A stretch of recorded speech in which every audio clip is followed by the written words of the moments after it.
Hey everyone, welcome back to our channel, where we dive into fixing common household appliances. Today, we're tackling the Electrolux Dryer Error Code EH4, specifically for 2025 models. If your dryer suddenly stops mid-cycle and flashes this code, don't panic. It's often something you can handle yourself. Let's break it down step by step. First, what does Error Code EH4 mean? In Electrolux dryers, EH4 typically signals an issue with the heating system, like overheating or a problem with the thermostat or sensors. This could be caused by a clogged vent, a dirty lint filter, or even electrical glitches.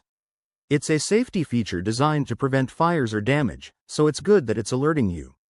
Before we get into fixes, safety first. Always unplug your dryer and let it cool down completely. Now, let's troubleshoot. Step 1. Check the lint filter and exhaust vent. A buildup of lint can block airflow, causing the dryer to overheat. Clean these thoroughly. If they're packed, that might be your problem right there. Step 2. Inspect the heating element. Look for any visible signs of wear or damage, but if you're not comfortable, skip this and call a pro. Step 3. Try resetting the dryer. Unplug it for at least 5 minutes, then plug it back in and run a test cycle. This simple reset fixes minor glitches about 50% of the time. If none of that works, it could be a faulty thermostat or a more serious internal issue.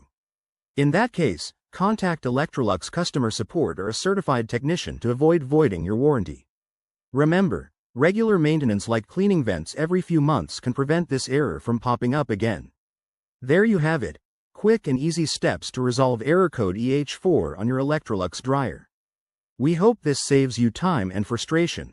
If you found this helpful, hit that like button, subscribe for more appliance tips, and drop a comment below if you have questions.